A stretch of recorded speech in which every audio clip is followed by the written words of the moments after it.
This is ABN Radio, Afrocentric, Cosmopolitan. We are London's Afropolitan station.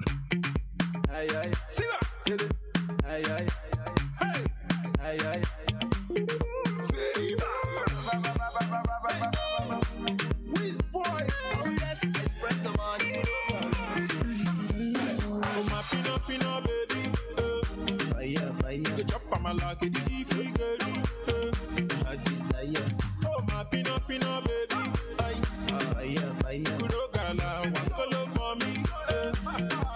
Let me give you my jacuzzi, Sangele, bully my kundu, my body, my jacuzzi, Sangele. Oh my best in my jacuzzi, mommy, Sangele. I just wanna take you on the cruise, my jacuzzi, Sangele.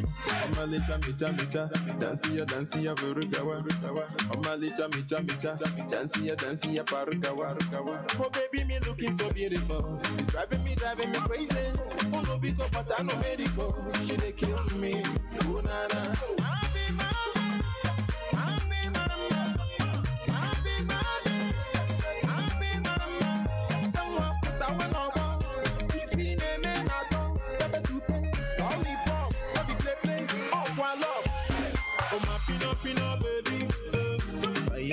The chop on my lucky, the big girl. I desire.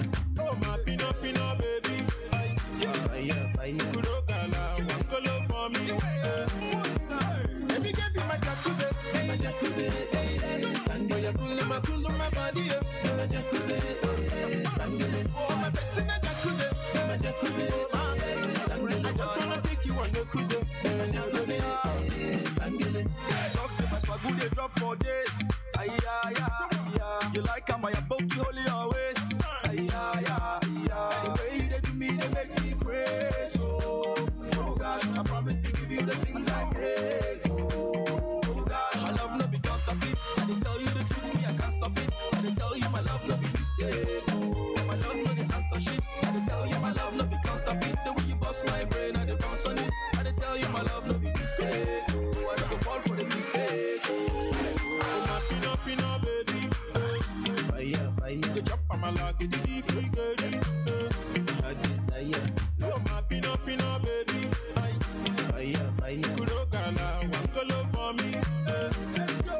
Let me give you my jacuzzi, Sangaya, pull my kundu, my body, my jacuzzi, Sangale. Oh my best in my jacuzzi, mommy, Sangale. I just wanna take you on the cruise, my jacuzzi, Sangale.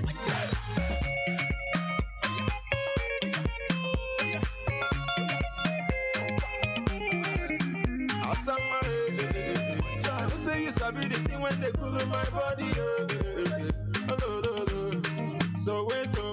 ABN Radio, London's Afropolitan radio station. More news, more information. This is ABN News on the Hour. From the Sky News Centre at 2. 2 police women are among 3 people shot dead by a man who'd taken a woman hostage in Belgium. He was then killed by authorities in Liège. Footage posted online by Victor J shows several people running from the area. Belgian prosecutors say they're investigating the killings as terrorism. Our Europe correspondent Mark Stone's there. We think that the gunman fled. He initially took a cleaner from a school hostage, but he was then killed, shot dead by the authorities. So 3 people dead, a 4th person also dead, the gunman, and a number of people injured. Officials say the attacker was an inmate on day release. 2 more people have been arrested after 2 young festival goers died at the weekend in Portsmouth. 5 people are now being questioned on suspicion of selling Class A drugs.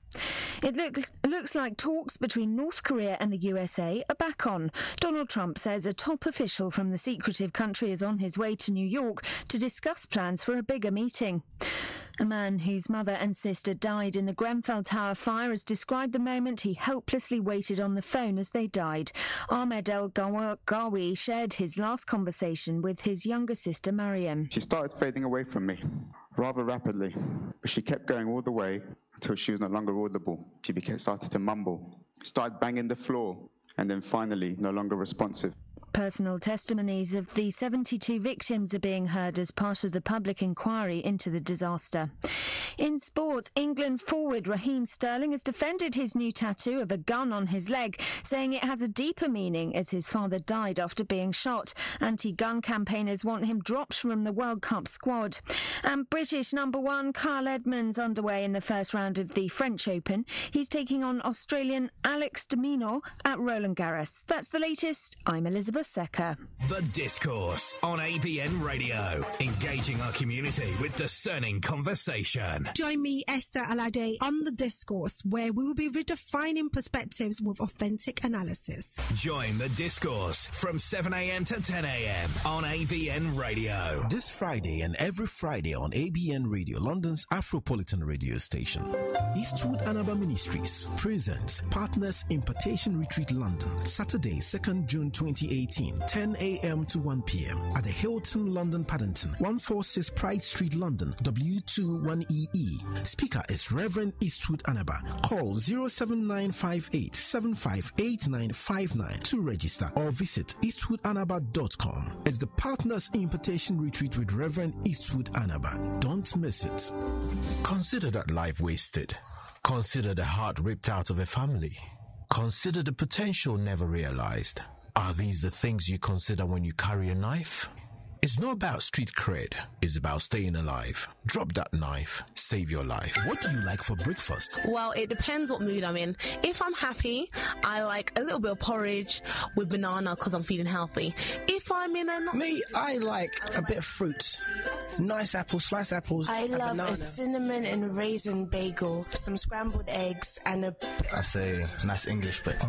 Salad, fruit and orange. I like wholemeal bagel with a bit of cream cheese on it and some bacon and then some avocado. And on the side, I like to have fried egg with bacon, with baked beans, toast. I normally take my cocoa. Yeah, I'm a Ghanaian. I'm a typical Ghanaian, so I like my cocoa. I'm not too sure. I normally don't eat breakfast. It doesn't matter how you like your breakfast, or you may not like breakfast at all, but you will love the sound of your radio when the breakfast is Afropolitan. Watch out for the new ABN Radio breakfast show with Efuadum. ABN Radio, London's Afropolitan radio station.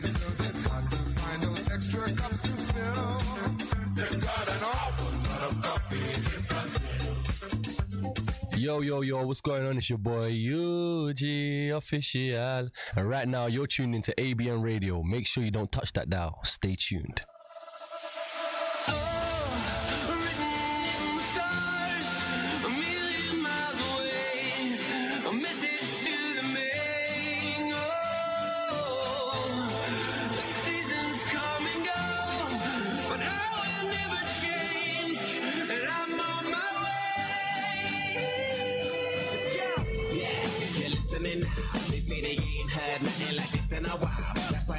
Song on so many different dials, cause I got more hits than a disciplined child. So when they see me, everybody barracks. Man, I'm like a young gun, fully black barack. I cry teardrops over the massive attack. I only make hits like I work with a racket and back. Look at my jacket and hat, so damn berserk, so down to earth. I'm bringing gravity back, adopted by the major. I want my family back. People work hard just to get all their salary tax. Look, I'm just a writer from the ghetto like Mallory Black.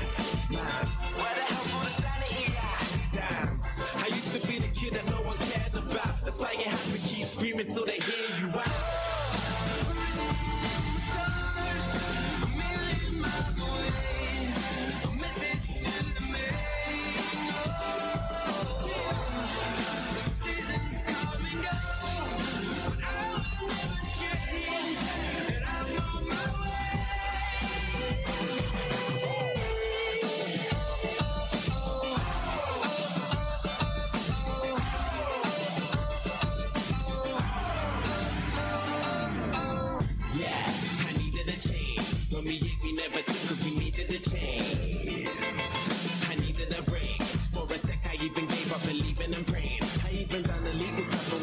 They say the money is the root of the evilest ways. But have you ever been so hungry it keeps you awake? Mate, now my hunger will leave him amazed. Great, it feels like a long time coming. Since the day I thought of that cunning plan. One day I had a dream, I tried to chase it, but I wasn't going nowhere. Running mad.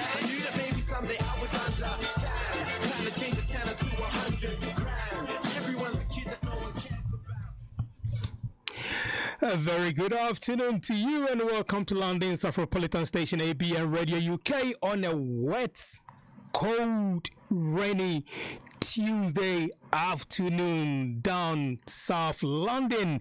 A very good afternoon to you if you've just joined us. My name is Kente Kufuor and welcome to Sports Link Up with me, Kente, and also I've got with me in the studio.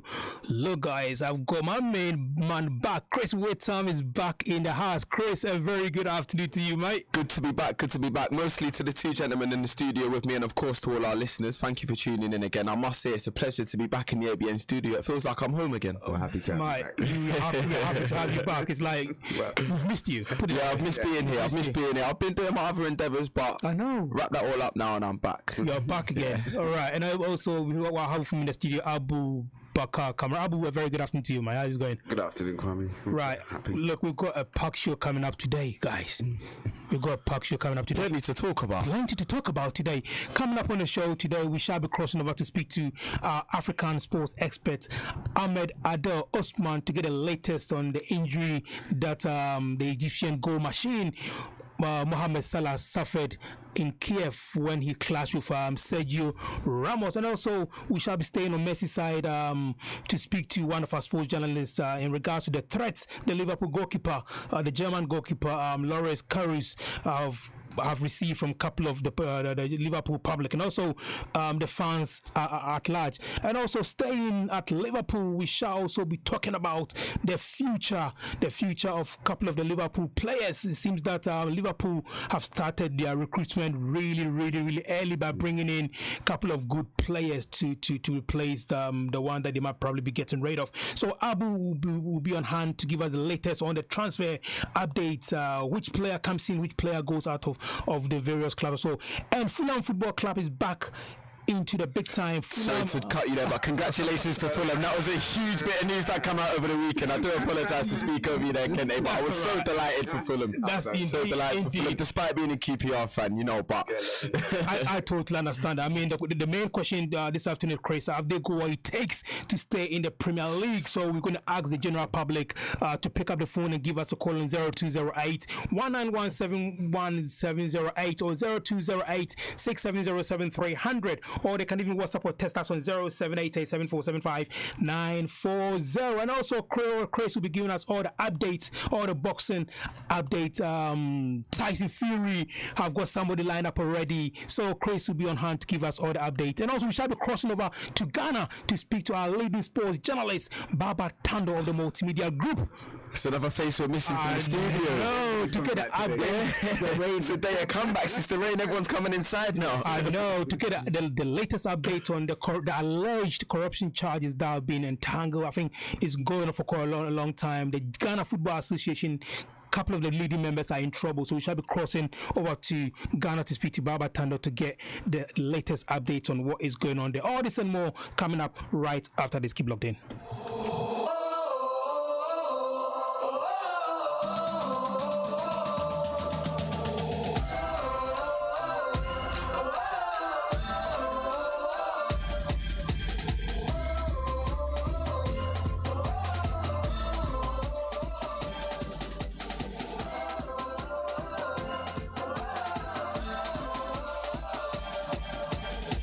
Give me freedom, give me fire, give me reason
Right, once again, a very good afternoon to you, and thanks for your company. Like we said earlier on, you can join in the conversation by giving us a call on 0208-191-7078 or 0208-670-7300, or you can even WhatsApp or text us on 0788-7475-940. I know a lot of people, the text messages have started coming in already. I'll try and read a couple of the text messages as the show goes on. But gentlemen, once again, a very good afternoon to you. Let me start a conversation with the UEFA Champions League. The final in Kiev. I mean, the Champions League will be remembered for three things, right? Yes. One, the mistake of Karius. Two, the other mistake. Two,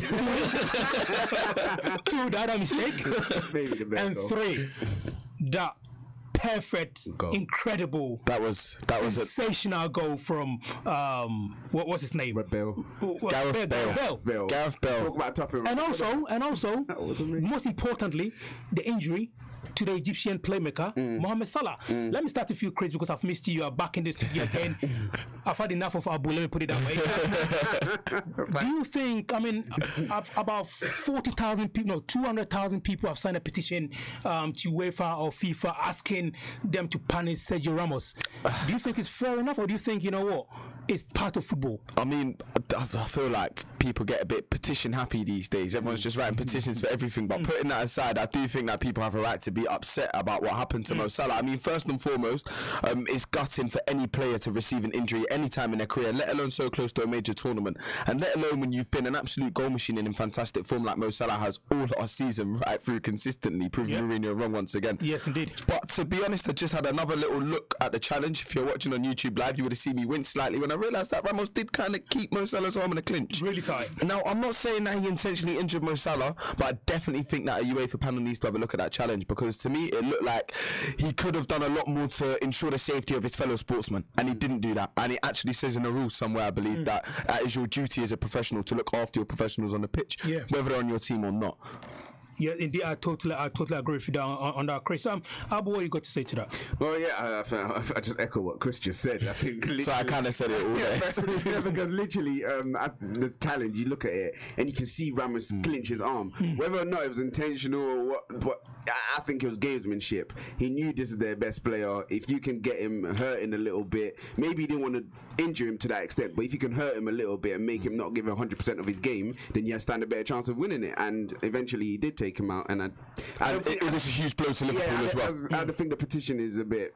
I don't think it's anything that. But you wouldn't blame. You're not going to blame the Liverpool fans for signing that. You're not going to blame. You don't blame those sides, but at the end of the day, you have to realize it's football. Yeah, this stuff happens. Like a petition, you can't just review it after a game. The ref saw it during the game and made a decision about it, and that's different. But to go after a game and look at replays, and you have to remember in replays as well, things are slowed down. So it looks different. Yeah. So maybe the stuff that we might be seeing in the slower pictures might not be necessarily what happened in the fast motion. So you just have to leave it that. So the thing is, I think maybe the reason behind most of these fans around the globe complaining is Sergio Ramos is known for his dirty tricks. See, that's a very good point. Yeah, that's a good point, because he's got a reputation. He's got a reputation for staying in such challenges like that. Like, for example, when Sadio Mane put a high foot in against Manchester City and got sent off, no one said anything about it. They said it was a silly challenge to make, which it was. Your foot should never be that high. Your stud should never be showing, especially that high off the ground.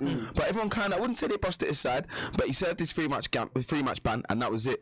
But if it was a player like Pepe, for example, who had done that, and that is why Pepe gets so many yellow cards, because red cards as well, because people know what you're up to and people know what you do. So whether Ramos did it or not, did it on purpose or not, unfortunately, your reputation does precede you both in football and in life. Believe me, I know. Look, the loss of Salah to Liverpool also affected Salah's chances of maybe getting the chance to play for his country for the first time in the World Cup. I mean, that's a blow to Liverpool, and also it's a big blow to the Egyptian national team, Abu. Yeah, and the Egyptian people as well. Yeah, the way they see he's God right now in Egypt. So they literally crossed out the other names on the ballot paper and wrote Mo Salah to be president. That is how high he is regarded in Egypt. To have him injured, I think everyone just hopes he's in the World Cup for the fairy tale, really. He got them there for so long, and to miss it will just be sad. And to be honest, I think for me the best thing about a World Cup is definitely not England participating. It's seeing literally the best players that the world has to offer on the biggest stage. And Mo Salah this season has been the best player in the Premier League, in my opinion. There you go. And I'd love to see him go to the World Cup and absolutely destroy it. Now, I don't tip Egypt to win it, but I think with Mo Salah, I used to say they can't get to a quarter or a semi. Yeah, I totally agree with you. If you want to join in the conversation, you can do that by calling us on 0208 191 7078 or 0208 670 7300. You can also text us or WhatsApp us on 0788 74 75940. I mean, Mo Salah himself have come out fighting. Basically what he's saying is, look, he's hoping to make it to the World Cup. I mean, I'm sure he's going to have some of the best medical care that money can buy. Surprisingly enough, they are flying him back to Spain. Yeah, I'm not surprised. for the treatment. Yeah, how ironic. That's why he's going to Spain for the treatment. But I mean, when you think about it, a lot of the time, I notice that whenever there's tendon injuries, the not just football players but boxers as well, they all seem to go to Munich, and with shoulder injuries, they all seem to go to Spain. So I'm sure he's with the correct specialist care team at the moment. And to be honest, I would be surprised if Mo Salah doesn't make the World Cup. I mean, look, like you said earlier on, Kris, we like to see all the big players in the game representing their countries. I mean, the World Cup is the biggest tournament in football, so we would like to see all the big players playing at the World Cup. Especially looking at how far Mo Salah have come with the Egyptian national team as well. So it would be a sad day for football if we don't see Mo Salah at the World Cup. Indeed. Still staying with Mo Salah, right? Do you think, even if he get himself fit, do you think he can still get a chance to play the World Cup, considering the fact that it was his shoulder? That would be difficult to move around on the pitch. It'll be difficult, but I think it's one of those risks that Egypt are willing to take. And you do kick a ball with your foot as well. I mean, I know it's your whole body, and I know having an injury anywhere on your body, especially if you run with your arms, and having an injury mentally as well as physically, it can be dangerous to play on. But we've seen, I mean, was it Jamie Vardy? Did he not break the record with a cast on his arm? Yes. So you're right. But literally, I think you have to take Mo Salah, whatever. You have to. And you start him. He's a gem. He's a gem. Even if you don't play him maybe the first game, maybe the second game, but when he gets crucial and maybe you might need those points, then I'll take a gamble on him and say, bring him on and see what he can do. I'll take him, and I think they will take him. I think it would be a risk not to. Yes, indeed, it would be a risk not to take Mo Salah to the World Cup. I honestly believe they're in the same group with was it Uruguay, Russia, and I think Iran. So, and that Russia is the host nation, so it is going to be tough. Uruguay, talking about Suarez and them lot, it is going to be tough. I think that's going to be an incredibly hostile atmosphere for Egypt, for any team that's not Russia to go and play Russia. Yes, indeed. Still to come on the show when we come back from the break. Abu will be bringing us the transfer gossip or the transfer updates across the world. So keep locked in, and we're also straight after Abu, Kris will be on hand to give us the latest updates on boxing. All this and more coming up right after the break. It's that time of the year for Integrity Conference 2018, Revive Us Again, hosted by Pastor Kingsley Appiaje, with guest speakers Pastor Eastwood Anaba, Pastor Francis Sapon, Reverend Celia Appiaje Collins, and Reverend David Shoshana, on Wednesday the 30th of May to Sunday the 3rd of June at Oasis House, Peel Road, Croydon. Registration is free. Visit tbcoasishouse.com. See you there. ABN Breakfast Show from 7 a.m. to 11 a.m. The London City Show has evolved into an all-new breakfast show with sizzling slices of juicy current affairs served with junior jumbo-sized convos on issues you should be aware of. What did I just say? The ABN Breakfast Show, the Afropolitan breakfast you can't afford to miss. Consider that life wasted. Consider the heart ripped out of a family. Consider the potential never realized. Are these the things you consider when you carry a knife? It's not about street cred. It's about staying alive. Drop that knife, save your life. It's Fuse. It's your boy Fuse ODG. Wherever you are in the world, make sure you are listening to ABN Radio. Yes, indeed. I'll make sure wherever you are in the world, you are listening to ABN Radio UK, London Afropolitan Station. And this afternoon, you are with me, Kente, Kufuor, on Sports Link Up with Kris Whitham and also Abu Bakar. And also, maybe we might be joining the studio with Germaine. Germaine is also struggling to get himself into the studio. I don't blame him. It's raining out there. I wouldn't have left my house if I'd have known the weather was going to turn like this. I know. I mean, look, talking about the weather, I think we need to try and tell our listeners, if you don't really need to go out, please don't go out, because the road out there, it is treacherous. It's terrible, man. It is terrible. I struggle to drive in this place today. Considering the weather that we've had, I mean, I don't know about you guys, I was in the Lake District, but the weather was absolutely stunning. I did take a holiday. Let's stick to the sports. Let's stick to our sports. Right. Look. Let's stay at Merseyside a little bit. Liverpool. Let's shift our attention away from Salah a little bit and move on to their goalkeeper, the German goalkeeper, the young goalkeeper. He's only 24 years of age, and they trusted him with the responsibility of being the leading goalkeeper in a big game, big night, maybe the biggest game in his life. Yep, without doubt, definitely. I mean, after what he done, I don't think he's going to get another one. The question is, Abu, did he mess it up, or it was just one of them games? He more than messed it up. And if you look at, if you watch him all through the season, you say the warning signs were there, but you're thinking, in a big game like this, you're gonna come correct. And the mistakes were silly. Like the first, and they were both, the two goals that he made a mistake on, they were both crucial goals. The first one to give to Benzema, the opening goal. It's shocking. It's shocking. You're already up against one of the best sides that won the Champions League back to back in the last 2 years, and then you go and give them and literally gift them a goal. Far too casual, far too relaxed. And then the second one, the second one that he made a mistake on, the Gareth Bale shot. The ball did not move. You know, when I was watching the game, right? I was watching Arsenal play football. That's the kind of mistake that Armenia. It looks a bit like Armenia. Look, he's 24 years.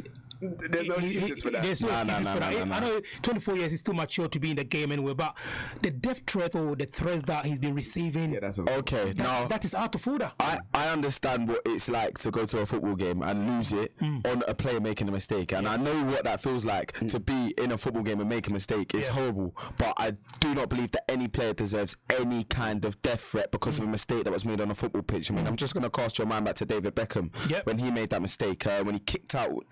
I can't remember the name of the player. Is it Simeone? It might have been Simeone actually. I think it was Simeone in the World Cup. He kicked out against Simeone, and he was absolutely ridiculed in the press. And I just think that was absolutely disgusting that a man had to go through that because of a mistake he made on the football pitch. Now, I know the wages are high, I know the stakes are high, but he is a human. And at the end of the day, guys, it's a game here. Do you know what I mean? Like, no one died because he made the mistake, thankfully. And I think that for a club whose mantra is "you'll never walk alone," their behaviour at the moment is absolutely disgusting. Yeah, go on, Abu. Yeah, I agree with Chris. I don't think there's ever any place in football to be given death threats. But I think it's the overwhelming side of the situation and the way that he made the mistakes. I think that's what's infuriating. Like the Gareth Bale overhead kick. I don't think any Liverpool fan would be angry about that goal going in, because it's a beautiful goal, and there's not many keepers in the world that can do anything about that. That's all right. But the two other goals where he gifted it, and the other one where he just let the ball, he could have palmed it. He didn't make up his mind whether he wanted to palm it away or whether he wanted to catch it, and in the end he just did neither. I think that's what infuriates the fans, really. Do you think maybe the fans, I know football in this country, people, they sleep with football, they drink football, they breathe football. Football's a religion. Football's a religion in this country. Arsenal's the church. Yeah, right. But do you think at the moment that the fans in this country or the fans across the globe, they are so much into the game, or they put so much into the game, or they ask to pay so much into the game that they are so... What's the right word for it? You invest so much. Into it. And it invokes emotions that only sport can invoke. Let me bring it back a little bit. Michael Oliver, the referee as well. After the Juventus game, Real Madrid game, he received threats. His wife, who's also a referee, also received threats. So you think maybe it's about time that we draw a thin line on that you know what, enough is enough? that is not allowed in the beautiful game. I mean, I do think it's worth mentioning that the majority of fans aren't sending Karius death threats, but I think that it gets to a point where when people are being physically harmed and people's lives outside of football are being affected. I mean, obviously, if you're invested in something, it is going to affect your life outside of it. But when it's due to the actions of other people, other fans who, let's be honest, don't actually have an idea what it's like to be a professional football player and to have that kind of pressure on you, I think it's completely out of order, and it really does need to be cut out. But what steps can we kind of take? Can we tell people not to be passionate? I mean, we can tell them not to be passionate in a particular way, but we can't take that passion away from them. It'd be impossible even if we tried. It's part of the game. Exactly. Which is why we love it so much, which is why this radio show exists. Yes, indeed. Yeah, go on, Abu. And I think you have to remember that the people that are doing this death threats is usually part of a real little minority amount of people. It's not usually the big fan base or the real Liverpool fans. The real Liverpool fans will be hurt. They'll be angry about it, but I don't think they'll be given death threats. But it's a real little minority. So, you can't, as Kris said, you can't stop this kind of things. All you can do is what the Merseyside Police are doing, and it's trying to monitor it and look at it and make sure it doesn't go any further than a threat. So at the moment, everything has been dealt with in the right way, and I just think like we do need to try and exclude that from football, but it's very hard because there's always going to be that minority that's always going to take it too far and say something that's too far, and I think we're just part of football, and we just have to make sure we monitor it. That's all we can do. All right, I totally agree with you. If you want to join, if you agree or you disagree with what we are saying, what we are talking about, you can give us a call on 0208 191 7078 or 0208 670 7300. You can even WhatsApp or text me on 0788747540. Still to come on the show when we do come back from the little break. We shall be talking about what these big clubs this summer, what they are going to spend their money on, the transfer window, who's coming in, who is going out, and also we shall be talking, Kris is going to give us the latest update on the boxing news at its happening. Also, we shall be going into Ghana, crossing over to Ghana to speak to our leading sports journalist Baaba Tandoh to get the latest views or news on the GFA alleged corruption scandal. So all this and more coming up right after this.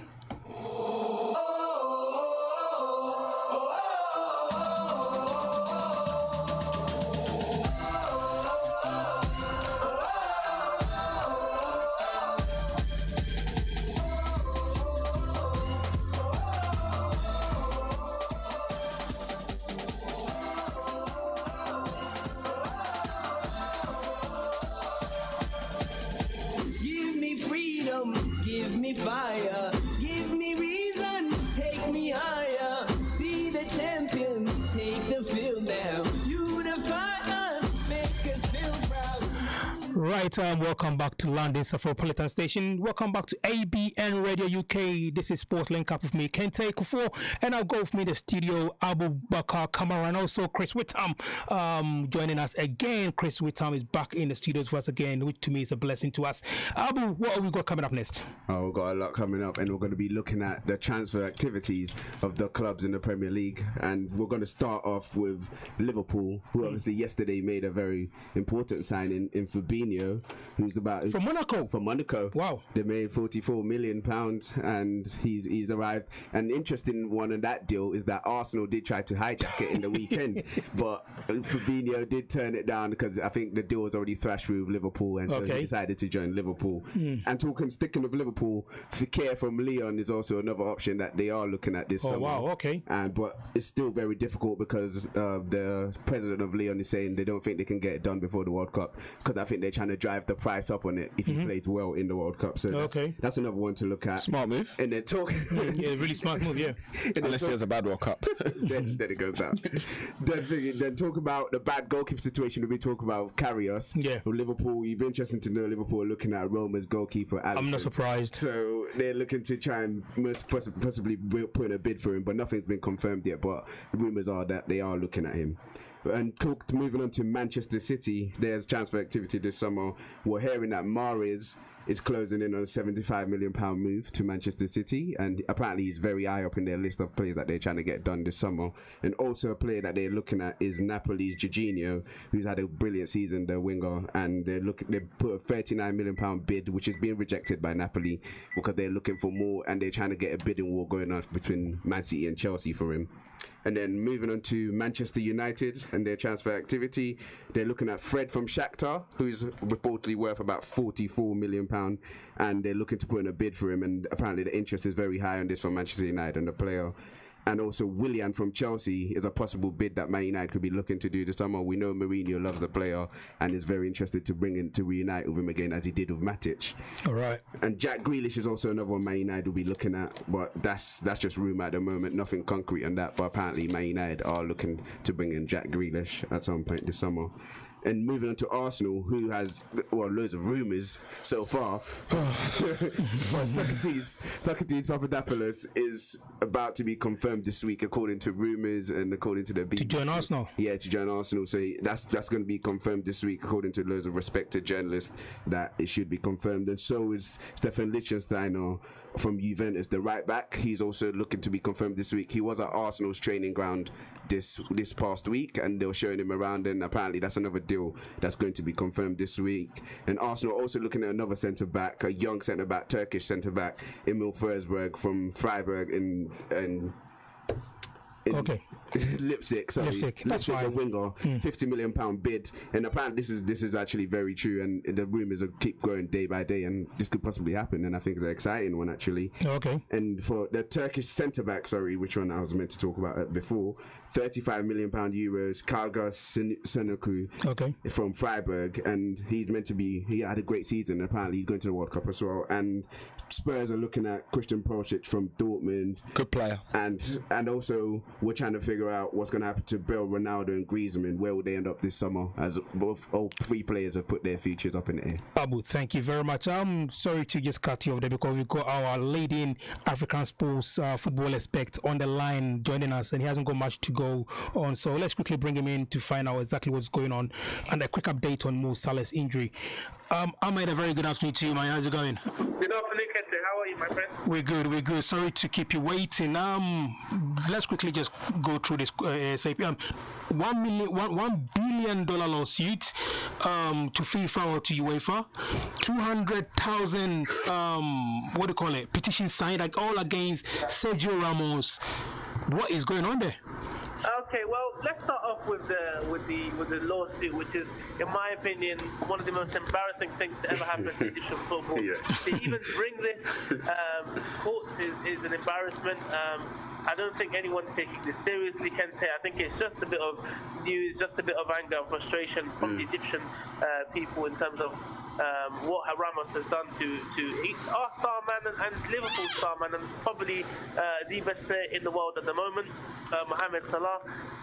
The petition has gathered around about 400,000. It's nearing 500,000. Wow, doubled since I last seen it. It's ridiculous if you ask me, Kente, but it is just a backlash of frustration, in my opinion. I don't think anything's going to come of any of it, and it's just a waste of time. It's obviously an appalling technique of trying to gather attention, and I'm sure it will go away very quickly.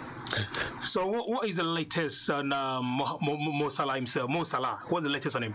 Mo Salah has seemed to, he hasn't done any real damage to his shoulder in terms of missing the World Cup. He'll miss around 2 to 3 weeks, just about making the World Cup, playing a part possibly in the second or third game. There are rumours that he may be able to catch the first game, but that is, in my opinion, very highly unlikely, because he seems to have sprained his ligament in his shoulder, so it's nothing too serious, and he'll be very grateful for that. He's travelled with the Liverpool medical team to Spain and Marbella in order to get some treatment on that shoulder, but at the moment it seems all is good, and we'll find out very soon whether Mo Salah will be able to catch the first match against Uruguay, or whether he'll be able to to gather much momentum and fix his shoulder enough to play the second and third game against Russia and Saudi Arabia respectively. All right, I know you haven't got time to go on to. Let me ask you my last question. Just in case Mo Salah don't make it to the World Cup, has Egypt got a plan B to Mo Salah? Well, it's a bit of a strange one, Kente. I think at the moment it is Salah FC, it is Mo Salah that has the whole, all of the hopes of the Egyptian people and the Egyptian football team at the moment. And if he wasn't to play for some reason, then I think Egypt would probably not win at least they wouldn't even win one game, in my opinion. Possibly, maybe Saudi Arabia, but even then, they looked ridiculous against Kuwait in a friendly game last Friday. They drew with Kuwait on Friday, and they looked very weak without Mo Salah. There isn't a plan B. We play very defensive football. Hector Kufuor really doesn't know how to play effective football. He knows how to use Mo Salah effectively, and that is to play in the counter-attack. This whole team is surrounded by tactics to help Mo Salah, and if the man of the moment is not available at the World Cup, then Egypt are in deep trouble, Kente. And you know, a lot of people, about 100 million, will be praying day in, day out for Mo Salah to be able to catch at least a game or a couple of games of the World Cup, because without him, Egypt are in crisis, unfortunately. Well, even though I said that was my last question, that brings me, I'll probably say this is my last question. Time, Kente. Don't worry about it. You can have me as long as you need. Thank you very much. I do appreciate that, Ahmed. Sergio Ramos, in your opinion, I mean, you've been following football for quite a long time. Do you think it was intentional? It was 100% intentional. If you were able to look at the replay of the incident, he's grabbed his arm first. They've both lost balance. Now, if you're a defender, Kente, you lose the grip of the attacker. You have to leave him now. You have to let go of his arm. He hasn't let go. He's kept hold of his hand to a whole momentum until he's fallen, and he's put his whole weight on Mo Salah's shoulder. It's a miracle that Mo Salah hasn't at least dislocated or broken his arm. And he knows exactly what he's doing, Sergio Ramos. He's got a history of it. Ask Lionel Messi. Ask the players that have a problem in the games, in the Clásicos, in the big games. He can't handle them. So he's got to be aggressive. He's got to take them out to have at least a chance of able to keep a clean sheet against these great players. He's a ridiculous defender. He's an aggressive defender, and in my opinion, he's an embarrassment to the sport of football. But what do I know? I'm just an Egyptian. That's very much. Ahmed Osman, thank you very much for joining us. We appreciate the time. Thank you very much, guys. Thank you, Ahmed. Thank you. Right, that was Ahmed Osman, African sports expert, giving his views on Mo Salah. If Mo Salah has got any chance of making it to the World Cup in Russia this summer, which kicks off probably in about a couple of weeks' time. Gentlemen, before we take the break, look, Ahmed, even though he's an Egyptian, he loves his game. He loves the game.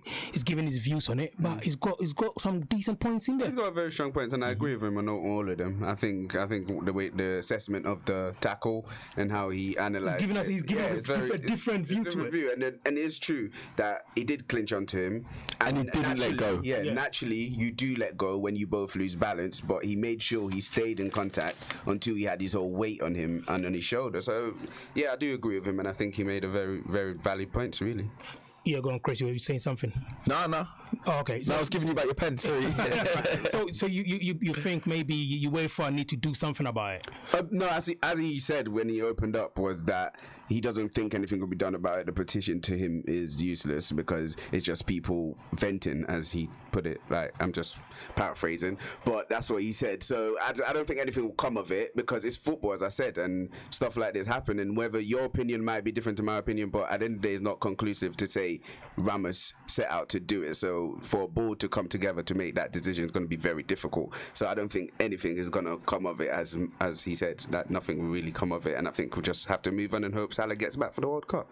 Right, it's almost 2:40, and still to come on the show, Chris. We've got news coming out of the England national team in regards to one man, Raheem Sterling. What you got for us? I mean, give us a brief of it. I mean, it's nothing new, unfortunately. Once again, the British press are jumping on anything that Raheem Sterling does. I mean, it seems to me like there's a culture of this country where working class players can't come out and find themselves in positions like this without being ridiculed. Unfortunately, I mean, as soon as we come back after the break, I've got a long list here of times when the British press has unfairly jumped on Raheem Sterling. Now, I mean, he has got an M16 tattooed on his leg, but I don't think it's fair to pigeonhole him like that, and I do think that his side of the story does need to be heard before we start doing that. But then again, it is the Sun, so what do we expect? Right, all this and more coming up right after this. It was a well-paying job, respectable, wearing a suit and tie every day, but I drank 24/7, drank on the way to work, drank at work. I never could come to terms with admitting that I had an alcohol problem or a pill problem. I decided to get clean, and so I went to the Narconon program. Not only did I handle my drug addiction, I completely knew how to live life. Call Narconon today at 01435 512 460. 01435 512 460. It's that time of the year for Integrity Conference 2018, Revive Us Again, hosted by Pastor Kingsley Appiaje, with guest speakers Pastor Eastwood Anaba, Pastor Francis Sapon, Reverend Celia Appiaje Collins, and Reverend David Shoshana, on Wednesday the 30th of May to Sunday the 3rd of June at Oasis House, Peel Road, Croydon. Registration is free. Visit tbcoasishouse.com. See you there.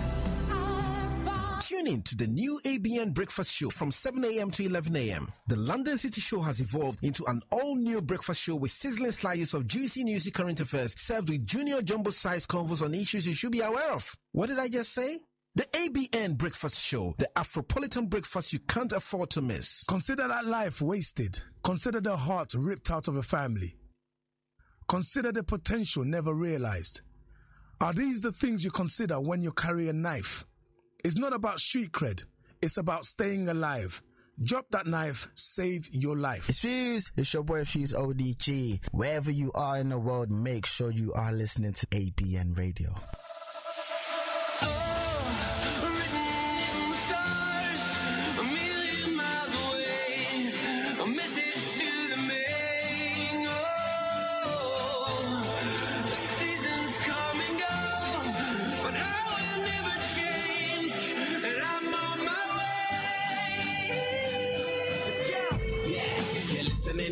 They say they ain't heard nothing like this in a while. That's why they play my song on so many different dials. Cause I got more hits than a disciplined child. So when they see me, everybody barracks. Man, I'm like a young gun, fully black barack.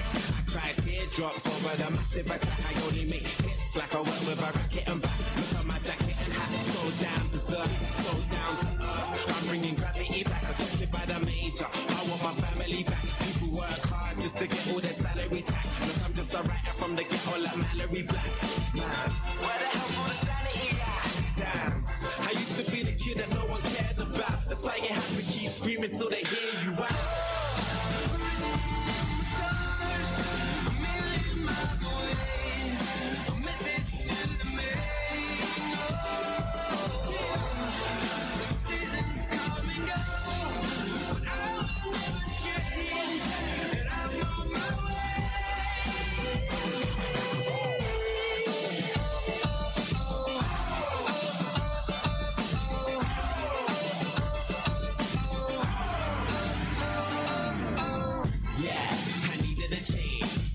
We never took cause we needed a change. I needed a break. For a sec I even gave up believing and praying. I even done illegal stuff and was needed a strain. They say the money is the root to the evilest ways. But have you ever been so hungry it keeps you awake? Mate, now my hunger will leave him amazed. Great, it feels like a long time coming. Since the day I thought of that cunning plan. One day I had a dream, I tried to chase it but I wasn't going nowhere. Running, man, I knew that maybe someday I would understand. Trying to change a 10 to 100 grand. Everyone's a kid that no one cares about. You just gotta keep screaming till they hear you out.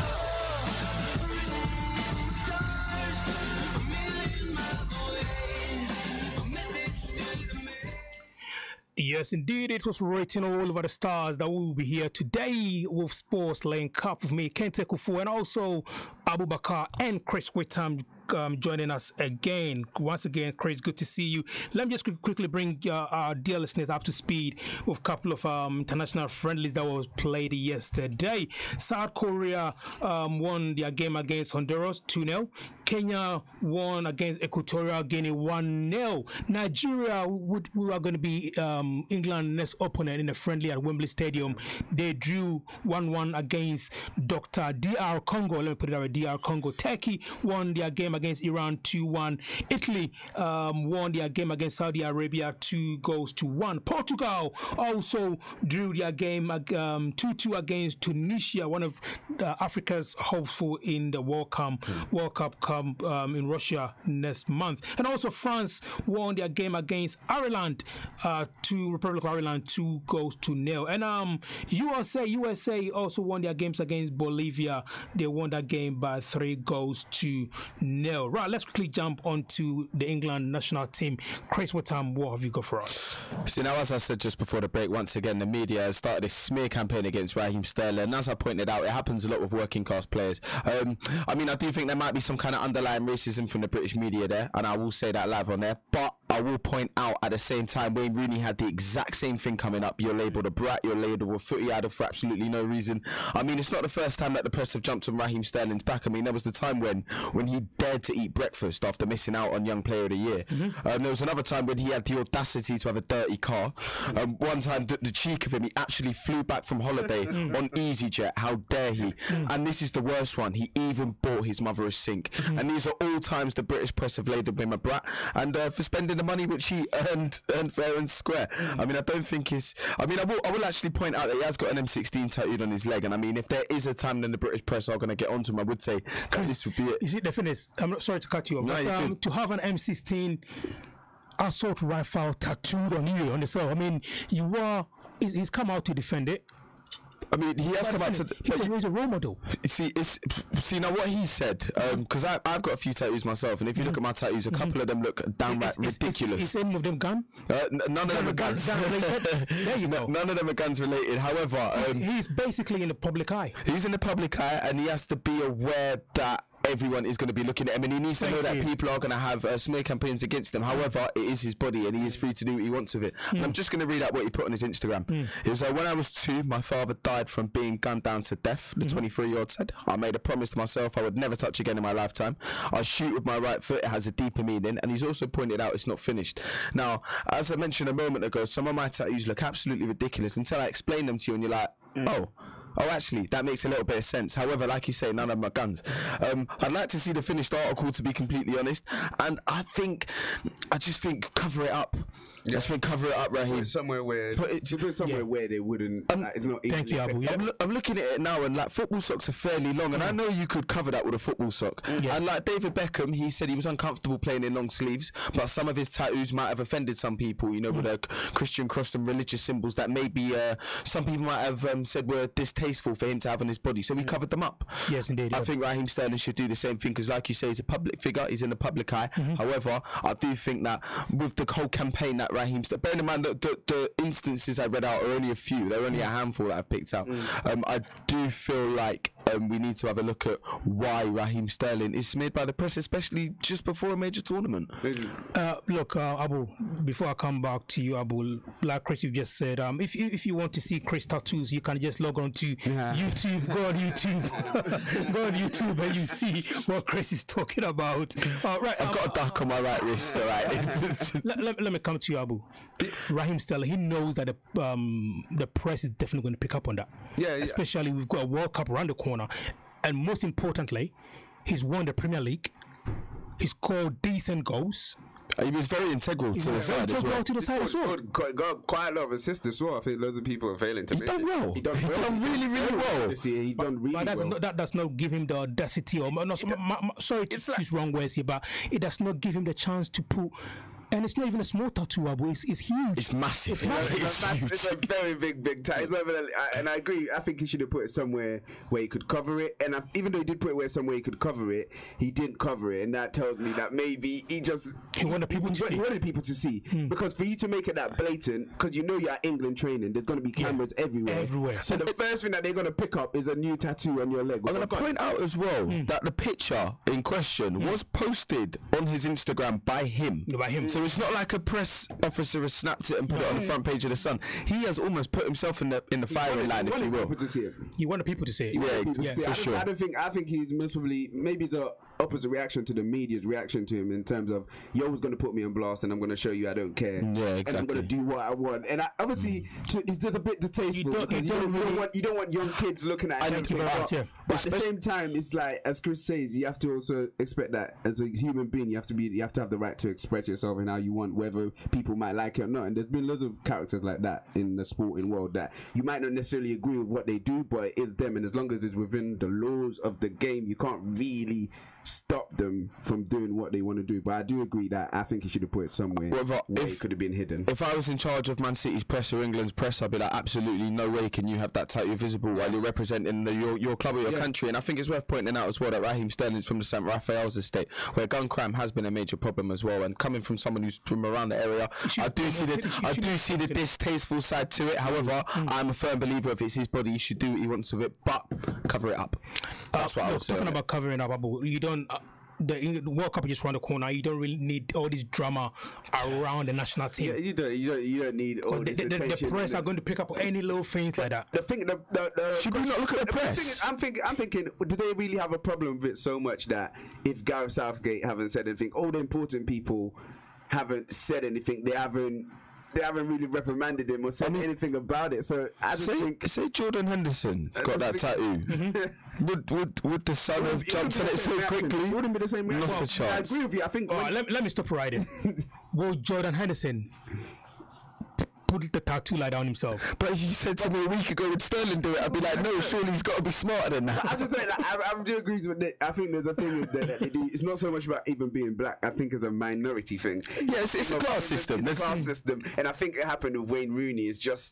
Is who you are, and we're gonna stick with it, and whatever you do is gonna be amplified this way because we just want to pick on you. How dare you spend your money? Yeah, so I think Raheem Sterling right now, he just has to accept the fact that he's a scapegoat, and doing stuff like this is just gonna be blown out of proportion every single time, no matter how little it is. But so he just has to be aware of that fact. Then again, Raheem Sterling could literally be sat there with his friends going, you know what, man, don't care. What? I'm gonna do what I want. They're gonna get onto me anyway. I honestly believe that's the truth because when they've come at you so many times, eventually you stop caring. You see with Wayne Rooney, he had so much scandals. I don't care. Then he stopped caring and just started his scandals, one scandal after another now, and one scandal after another. So I think it gets tiring, and eventually you just don't care. You just tell them I don't care, and you just do what you want. And you put a picture of your leg with a gun on it on Instagram. As long as England don't say nothing, he's fine. So exactly. Let's do England say something. But I bet you any money now we won't see that tattoo during the World Cup. His socks will be well and truly up his knee. Yes, indeed. Yes, I totally agree with you. And if you want to join in the conversation, give us a call on 0208 191 7078 or 0208 670 7300, or you can even WhatsApp or text us on 0788 7475 940. Still to come right after the break, we shall be getting all the boxing update from Kris Whitham. Keep locked in. We'll be right back.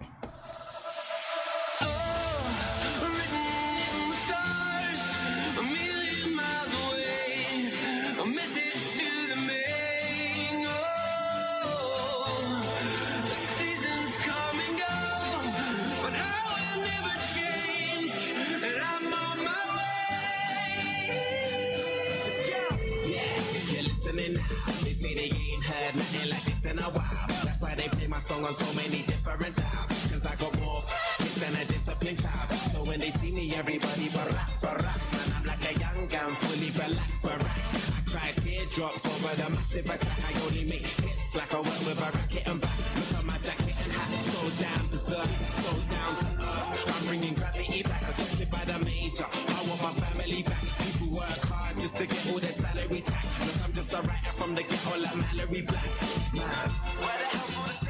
Welcome back to the show. Once again, you can join in the conversation on 0208 191 7078, or you can actually watch us live on YouTube by typing in ABN Radio UK live, and you can really have a look to see what is happening behind the scenes. But coming up on the show, we've got boxing news coming up on the show. Kris Whitham, what have you got for us? What I've got is quite a big one for me because my favourite weight, as you probably know if you listen to the show, is middleweights and super middleweights. And George Groves is actually confirmed to face Callum Smith in a rescheduled World Boxing Super Series final for the inaugural Muhammad Ali Trophy. That fight has been made. That fight is happening. I'm sorry, I take that back. I don't think it's been made, but it's definitely 100% happening. Okay. We're looking at late August or early September, venue to be seen, but it is going to go ahead. George Groves and Callum Smith are in fact the two top seeds, and it's not just Muhammad Ali Trophy that we're fighting for, or that they're fighting for. George Groves will also put his WBA world title on the line. He didn't want to pay the sanctioning fees for the IBO World Championship, so I believe that is vacant. I could be mistaken, however. And Chris Eubank Jr. has not been put on standby, I believe. Oh, wow. which is unfortunate for him. So Chris Whitham Jr. will not be fighting in that competition at all. Someone else I think worth mentioning is Tyson Fury. I follow him on Instagram. If you don't, I suggest you do. He's actually really, really funny. And but more to the point, he's in the gym regularly, and he looks like he's ready for his comeback fight on June the 9th, if I'm not mistaken. Opponent to be confirmed. Now, I don't see that opponent being of any major stature, just due to the fact that he's been out of the game for 2 years. But what I would like to know is what Anthony Joshua's thoughts on Tyson Fury coming back is, and what Deontay Wilder's thoughts on Anthony Joshua on Tyson Fury coming back is, because as he says, he is the Mac. He's unbeaten. He's won every single title available to him, and he actually credits himself for the rise of Anthony Joshua, because he said if he stayed in the game, Anthony Joshua would never ever have got a sniff at the world titles. What do you reckon, Abu? You have to say it does put up an argument. It does put up an argument. The last guy to beat Klitschko was him. He held. I beat him in his prime. He didn't touch me. He knocked down AJ. And I think he would be a difficult opponent for AJ when he's 100% back now. So I think he's right. He does make a good point. What do you think about this rumour, this Deontay Wilder 50 mil Eddie Hearn AJ rumour? Is there any truth in that at all? It's ridiculous. It was true because it came off Deontay Wilder's account, and the email came from him and his promoters that they would forward the £50 million to Joshua. But Eddie Hearn said until they have proof of how this money is going to be paid, like step by step proof. So when they see a check, guarantee getting strike. And I think that's what they're trying to do. They're trying to strike a deal before paying anything, and then maybe there'll be a lot of mishap and then end up paying. But I think Eddie Hearn and his team moved quite smart, and I think that's been rubbish that they do not have. If he had that amount of money to put up, then he would not be chasing Joshua like that, would he? Absolutely. Absolutely. I totally agree with you. And Chris, let me just ask you a quick question. Let's quickly move on. We've got about 3 minutes to go on the show. Let's talk about Fulham FC. They are back into the big league. They are back into the Premier League. I think they were rewarded with about 160 million. You get more money from getting promoted into the Championship than you do for winning the Champions League. Not that Real Madrid need it, but there you go. Do you think that the Fulham board, the owners of Fulham, they need to probably give the money to the manager to try and bring in new players? Because in the Premier League, it's a different ball game. It is an absolutely different ball game. I mean, I followed quite a lot of the Championship last season, and the competitiveness and the edginess is there. However, the skill and it's almost like no disrespect to any team that plays in the Championship or any player for that matter, but it's almost like the quality is not quite the same. There were so many stray passes. I remember seeing times where the ball was bouncing around in the box and the players were looking a bit confused. Gentlemen, let me just stop you right there. We've got Baaba Tandoh all the way from Ghana. We've only got 2 minutes to go. Let's see if we can get Baaba Tandoh on the phone. Hello, Baaba. Good afternoon to you. Hi, good afternoon to you, Kente. Good to hear your voice again. Babs, we've got only 2 minutes to go. Can you quickly bring us up to speed with what is happening at the Ghana Football Association with the alleged corruption case, please? Hello, can you hear me? All right, the line seems to be really bad. So I'll just sum it up really quickly. Yeah. I think Fulham are going to stay up. You think Fulham are going to stay up? I do think they've got enough about them to stay up. And I really like having London teams in the Premier League, and it's always exciting, you know, as a football fan when you get to when you don't have to travel 3 hours to get to an away game, which is always nice for Fulham. It's not far from my mum's house as well, so you know, it's good to see them back in the Premier League. Yeah, definitely. And I do have them down as a Premier League club. Yep. Okay. Yeah. And it's been a good 5 years, 4 or 5 years. So yeah, all right. Let me quickly take the last word. Our time is fast spent. Abu, the new Arsenal manager, what should we expect from him? I think we expect great things. I think he's tactically sound. I think he knows what he wants. He knows what he's looking for. And I think the most bonus point is the fact that he's willing to work within the system that they've put in place. And I think that's going to come in very handy. All right. Do you think Arsenal is going to win anything this season? No, next season under the new manager, Chris? Well, I mean, we managed to win the FA Cup in our worst season. So as long as we have a better season than that, then maybe. And we cup final as well. So hopefully we can see some kind of success. But to be honest, I'm just more focused on the rebuilding job, and I'm looking more at the next sort of 3 to 5 years opposed to the next season. But being an Arsenal fan, it might not sound quite right at the moment, but I do believe we're a club of winners, and I think he's going to bring that back. Gentlemen, thank you very much for joining him, and also thanks for your company. Same time next week. Be careful out there; it's really wet. Don't slip, guys. Don't slip if you don't have to. And wear a raincoat. Stay indoors. Thank you very much, and have a lovely day. God bless you. Bye bye. ABN Radio, London's Afropolitan radio station. More news, more information. This is ABN News on the Hour. From the Sky News Centre at 3.